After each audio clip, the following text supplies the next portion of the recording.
Let us look at how to make the custard bread dessert.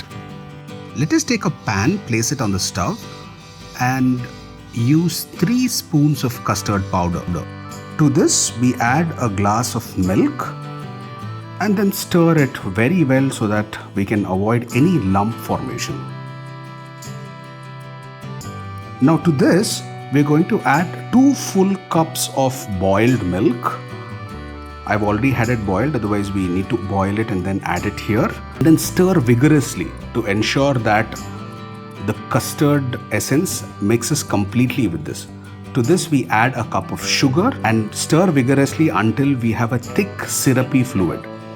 To this we add little elaichi powder to give the fragrance, and now transfer this completely into a bowl.